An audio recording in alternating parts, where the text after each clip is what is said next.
Some people wear a smile like a mask they never take off, and for 2 years I was one of them. My name is Claire Donovan, and my neighbors in our polished Charlotte high-rise thought I was the luckiest woman in the building.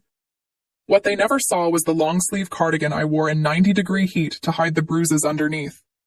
What none of us saw coming was that the one person who could finally see through the lie was flying home after 15 years away, with absolutely no idea he was about to walk straight into it. If stories like this keep you glued to the screen, hit subscribe, because this one does not let up until the very end. I grew up outside Asheville in a small mountain town that felt safer than anywhere I have lived since. The brightest part of my childhood was my Uncle Weston, my mother's younger brother, 14 years older than me, and basically a superhero to a little girl. He fixed bikes for the whole block, taught me to swim in the river, and never once broke a promise. When I turned 14, he took an overseas contract building turbine rigs, and what was supposed to be 2 years turned into 15. Our calls fading from weekly to a handful of texts a year. I grew up, went to college for finance, and eventually met a man named Trevor Langston at a networking mixer downtown. He was confident, polished, and impossibly attentive, remembering tiny details about me that most people forget within minutes. My mother met him once and told me afterward that Trevor felt too smooth, like a stone polished so perfectly you could not tell what was underneath. I laughed it off and married him within the year, while Uncle Weston, stuck overseas, could only call and promise to vet him properly once he made it home. The first 2 years were good enough that I chose not to notice the small cruelties creeping in, the snapping at waiters, the humiliation in front of friends over a tiny mistake. Slowly my friends disappeared from my life, each one framed as a bad influence, until my entire world had shrunk down to my parents and him. I told myself a controlling husband was normal, even though the old me had once stood up to a professor and refused to back down from a corrupt manager. A strong woman does not surrender all at once. She gets worn down in stages until she cannot tell abuse from affection anymore. The first time Trevor hit me was after a holiday party, when he accused me of flirting with a coworker who had only been asking about spreadsheet software. He slapped me so hard I hit the wall, then dropped to his knees sobbing, swearing he did not recognize himself and it would never happen again. I forgave him, and for 3 months he was perfect again, until it happened a second time, then a third, each cycle of calm growing shorter than the last. The excuses for my bruises became rehearsed, and in public, Trevor remained the charming, doting husband everyone envied, which made the whole thing feel unbelievable even to me. By our 5th year of marriage, I had learned to read the sound of his footsteps in the hallway, bracing myself before he even opened the door. I was not a broken woman who had given up. I was quietly calculating my exit, researching divorce laws late at night, and hiding $20 bills in an old coffee tin in the pantry. What kept me frozen was fear.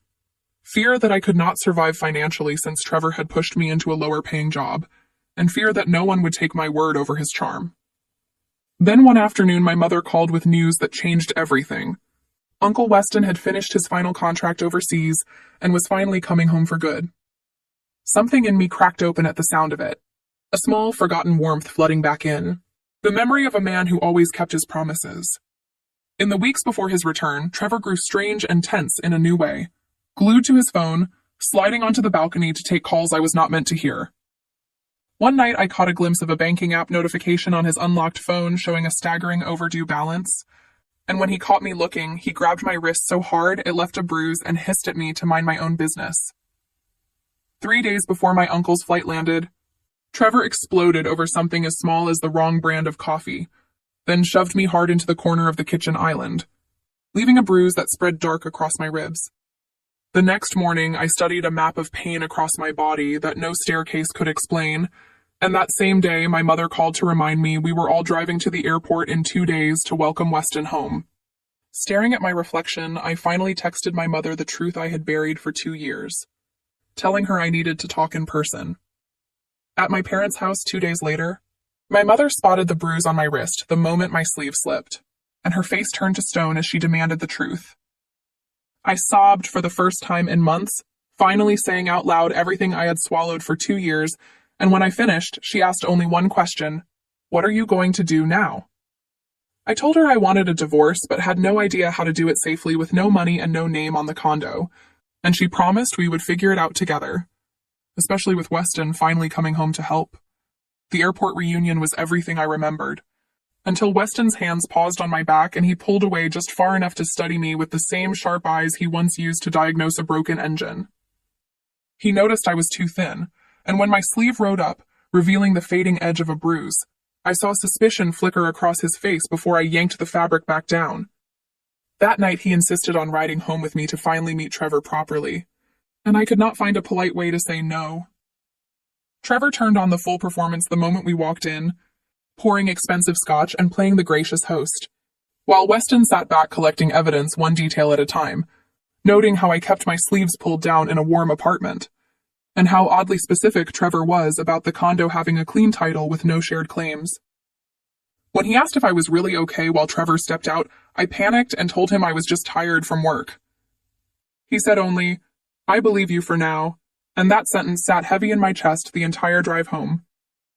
The moment Weston left that night, Trevor turned on me instantly, accusing me of putting my uncle up to interrogating him. When I finally talked back and asked what he had really done for me, he backhanded me into a doorframe, then punched me hard in the ribs when I did not collapse the way he expected. Even doubled over in pain, I felt a strange, fierce clarity, a certainty that this was the very last time he would ever touch me. The next morning, Weston called insisting on lunch. No excuses, and when he saw my exposed arms outside my office, his face turned to granite, over diner coffee by the river. I told him everything from the first slap to the night before, and he listened in silence, his knuckles white against the table. That night he had me pack a bag while Trevor was out. And while gathering my things, he found paperwork revealing a massive delinquent bank loan and a handwritten IOU to a man named Elias Caldwell, a name Weston recognized instantly as a dangerous underground lender. Trevor was drowning in gambling debt, and Weston spent that night making calls, confirming Trevor was not even the executive he claimed to be, and that his company was already investigating him for missing funds. The next morning, we went straight to urgent care to have my injuries formally documented, because without a medical report, the police have no teeth. By noon, we were standing at my own front door as Weston laid out the terms in a voice that left no room for negotiation. Trevor could fight, and Weston would make sure both the police and his company learned everything. Or he could sign the divorce papers without contest and stay away from me permanently. Broken and cornered, Trevor confessed to gambling away company money, agreed to the divorce, and begged me not to go to the police, a request I met with cold silence. Trevor's company found the missing funds and had him indicted for fraud. And at his criminal trial, the jury heard from my coworker, an expert on the cycle of abuse, and finally from me. When the guilty verdict came down with consecutive prison time, Trevor whispered that he was sorry. And I told him I did not carry anger anymore, but I would never forgive him, because he had chosen every part of what happened. The settlement gave me real financial security for the first time in years. I moved into a bright apartment downtown, returned to the career I loved, and rebuilt friendships I thought I had lost forever. Uncle Weston stayed close, launching his own consulting firm nearby, and one evening he told me that the most important moments in life never arrive on a convenient schedule. You simply have to act when they do. Months later, standing alone on a beach with nobody left to fear, I finally understood exactly what he meant. If this story moved you, make sure you are subscribed to the Revenge Tales, because the next story we bring you might just be even more unforgettable than this one. Thank you for staying with me all the way to the end.